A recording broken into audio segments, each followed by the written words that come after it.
انہیں دیں. بچے کے گندے جانگیا یا کپڑے کھلے مت ڈالیں تاکہ ان پر مکھیاں نہ بیٹھنے پائیں, اور اگر بچے ادھر ادھر پخانہ کر دیں تو اس پر بھی مٹی ڈال دیں.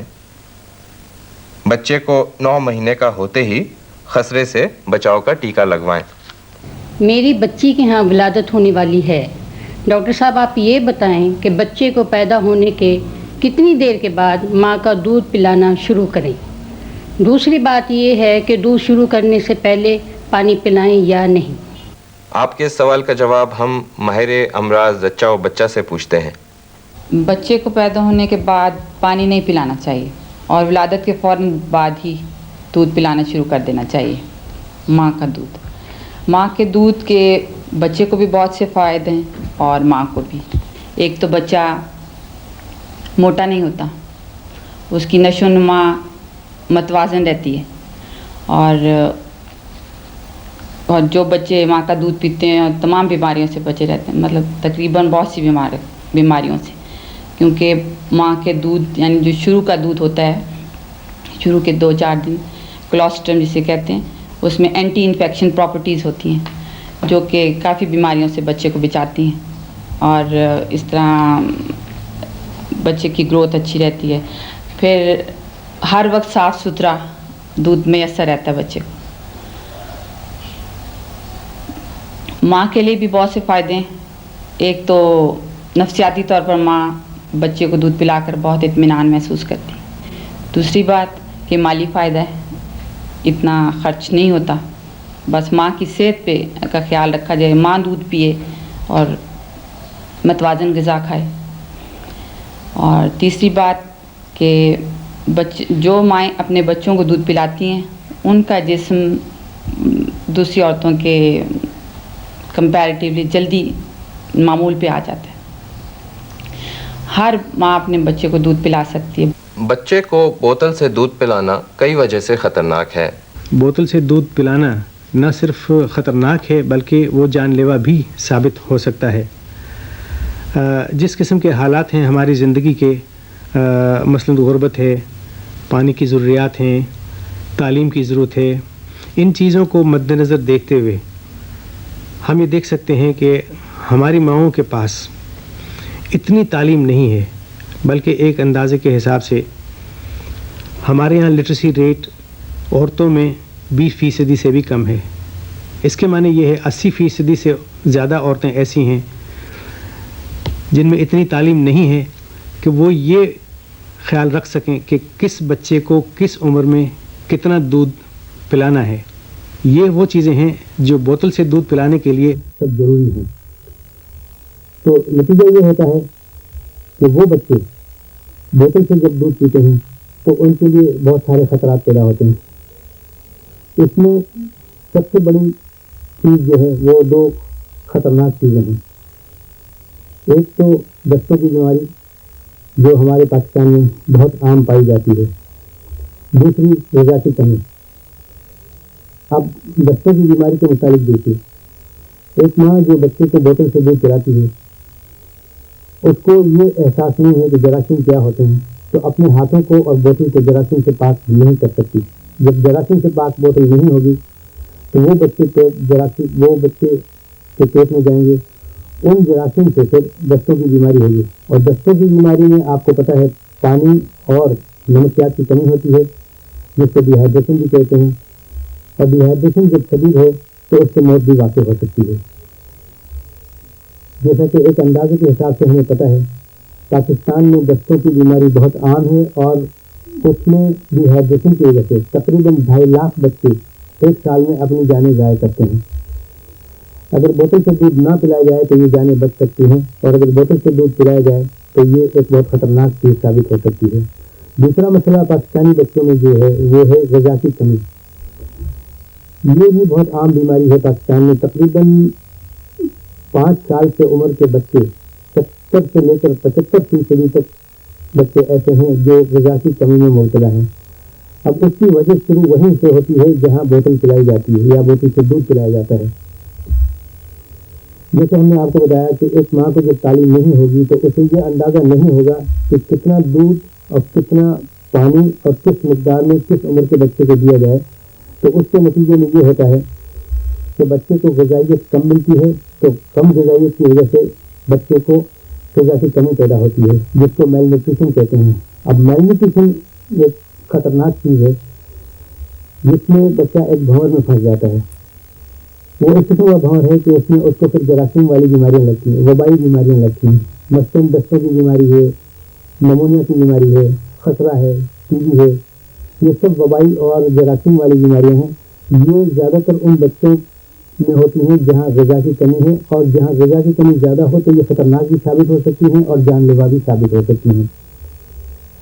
اگر کسی ماں کو اتنی تعلیم ہوگی کہ وہ اپنے بچے کو دودھ پلا سکے صفائی سے بھی، اور اس کو یہ بھی پتا ہو کہ کتنی مقدار میں دینا ہے، اس کے باوجود کئی مسائل پیدا ہو سکتے ہیں۔ مثلاً بوتل کو ابالنا۔ اب اگر بچہ 6 دفعہ دودھ پیتا ہے تو 6 دفعہ بوتل کو ابالنے کے لیے کتنے لوگ اپنے گھر میں انتظام کر سکیں گے، جبکہ ہمارے یہاں ضرورت اتنی ہے۔ دوسرا مسئلہ جو ہے وہ آمدنی کا مسئلہ ہے۔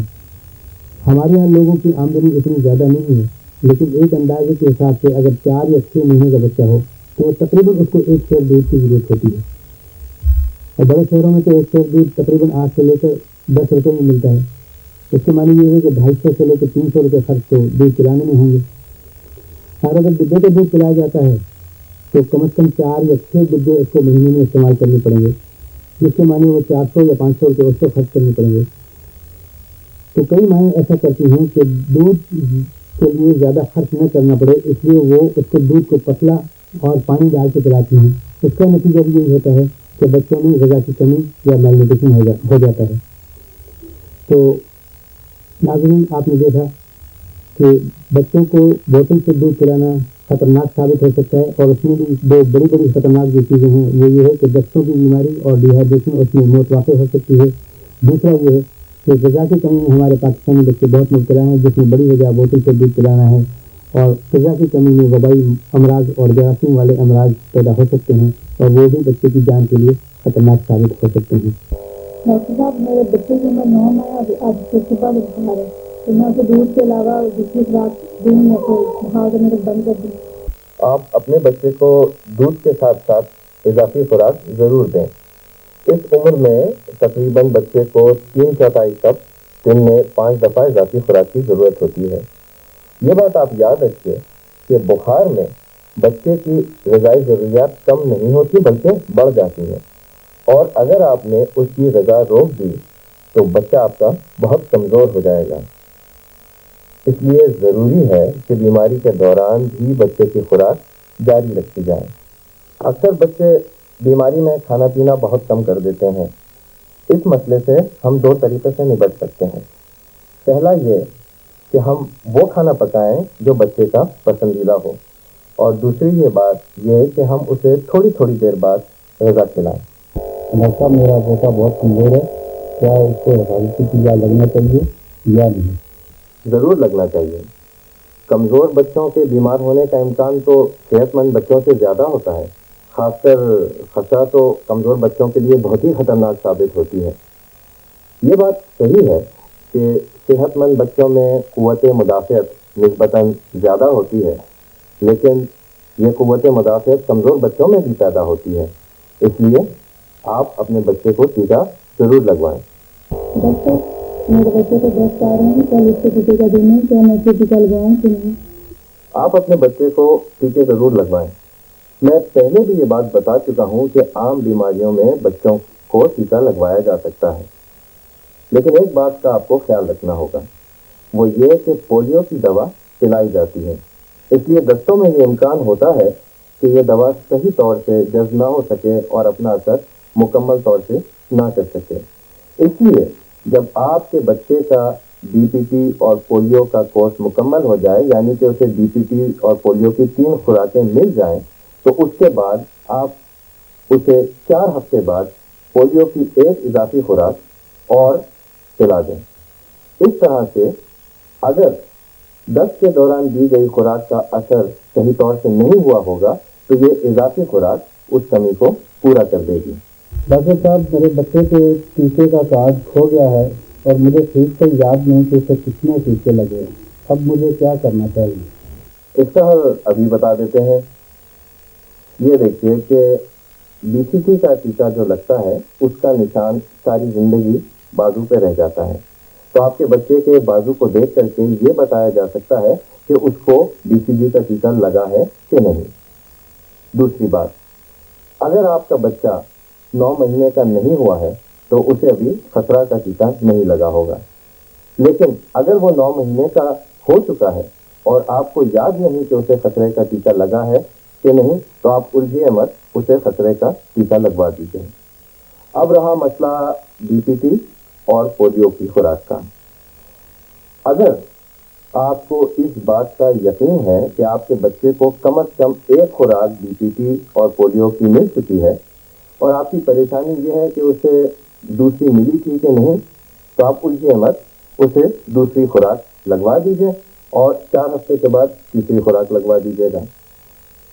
اگر آپ کی الجھن یہ ہے کہ آپ کے بچے کو تیسری خوراک ملی تھی کہ نہیں اور آپ کو یقین ہے کہ اسے 2 خوراک ضرور مل چکی ہیں لیکن آپ تیسری خوراک کے بارے میں شور نہیں ہے کہ اسے ملی تھی کہ نہیں، تو آپ اسے تیسری خوراک اب لگوا دیجیے، DPT کی اور پولیو کے خطرے پہ لگوا دیجیے. لیکن آئندہ خیال رکھیے گا، اس کا کارڈ مت کھوئیے گا. یہ عمل بار بار نہیں دہرایا جا سکتا. ڈاکٹر صاحب، میرا بچہ 9 ماہ کا ہونے والا. کچھ دن پہلے اس کے جسم پہ چھوٹے چھوٹے دانے نکلے تھے، لیکن میں یہ تو نہیں جانتی کہ یہ خطرہ تھا یا کوئی اور بیماری. اب مجھے یہ بتائیں کہ میں اس کو خطرہ کا ٹیکہ لگوا سکتی ہوں یا نہیں؟ اگر آپ کے بچے کو خطرہ نکلی تھی تو اسے خطرہ کے ٹیکے کی ضرورت نہیں ہے، کیونکہ آئندہ اب اسے خطرہ نہیں نکلے گی. لیکن آپ کو اس بات کا یقین نہیں ہے کہ وہ واقعی خطرہ تھی یا کوئی اور چیز، اس لیے آپ اپنے بچے کو 9 مہینے کا ہوتے ہی خطرے کا ٹیکہ لگوا دیں، اس کو کوئی نقصان نہیں ہوگا. ڈاکٹر صاحب، میرے ایک سوال کا جواب دیجیے. اگر میرے بچے کو 6 فصلی ٹیکوں کا کورس پورا ہو جائے تو کیا وہ ان 6 بیماری سے مکمل طور پر محفوظ ہو جائے؟ اس سوال کا جواب ہم ڈاکٹر عبدالغفور صاحب سے پوچھتے ہیں، جو کہ قومی ادارہ صحت کے سربراہ ہیں اور حفاظتی ٹیکوں کے پروگرام کے قومی کوآرڈینیٹر. جو 6 بیماریوں کے خلاف جو ٹیکے لگاتے ہیں عام طور پر یہی ہوتا ہے کہ بچے جو ہیں وہ ان سے محفوظ ہو سکتے ہیں. اور یہ جو خاص چیز محفوظ ہونا بچوں کا ہے، یہ 4 بیماریوں کے لیے تو آپ شور ہو سکتے ہیں کہ وہ محفوظ ہو جائیں گے. اور وہ 4 بیماریاں خسرہ، پولیو، خناس اور کالی کھانسی. لیکن آپ کو جو چیز یاد رکھنی چاہیے وہ یہ ہے کہ یہ ٹیکے بالکل اسی طرح لگیں جس طرح ہم نے شیڈول دیا ہے، جس طرح ان کا ٹائم ٹیبل دیا ہوا ہے. اور آپ کو پتہ ہے کہ پولیو کے 3 یا 4 ٹیکے لگتے ہیں، اسی طرح خناس کے لگتے ہیں، اسی طرح کالی کھانسی کے لگتے ہیں، لیکن خسرہ کا 1 ٹیکہ لگتا ہے. ان کو بیان اسی طرح لگانا چاہیے جس طرح کہ ہم نے ٹائم ٹیبل میں دیا ہوا ہے. اگر آپ ایک مس کر دیں گے تو اس سے بچے کو پوری طرح سے امیونائزیشن نہیں ہو سکے گی اور یہ چانس ہے کہ بچے کو بیماری ہو جائے. انسلن کے بارے میں عام طور پر یہ خیال کیا جاتا ہے کہ اس کا جب بوسٹر انجیکشن لگ جاتا ہے، بوسٹر سے مراد یہ ہے ایک کے بعد جو دوسرا ٹیکہ لگتا ہے تو اس کے بعد جو بچہ ہے وہ عمر بھر کے لیے محفوظ ہو جاتا ہے. عمر بھر کا نہیں کہنا چاہیے، 10 سال تک وہ محفوظ ہو جاتا ہے.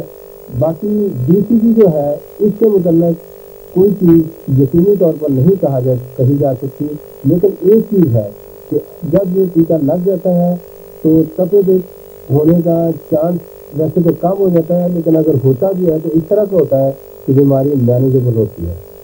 اس کا فائدہ یقیناً ہے، یہ نہیں ہے کہ یہ ایک یوزلیس قسم کی ایکسرسائز ہے، اس کا ایک بڑا فائدہ ہے. امید ہے کہ پہلے 3 کلینک سے متعلق آپ لوگوں کے اکثر سوالات کے جوابات آپ کو مل گئے ہوں گے. میری کوشش رہے گی کہ میں آپ لوگوں کے زیادہ سے زیادہ سوالات کے جوابات دیتا رہوں. آج پھر کلینک کا وقت ختم ہو رہا ہے، اس خواہش کے ساتھ کہ آپ لوگوں کی سب کی اچھی صحت کے ساتھ گزرے اجازت چاہتا ہوں. خدا حافظ.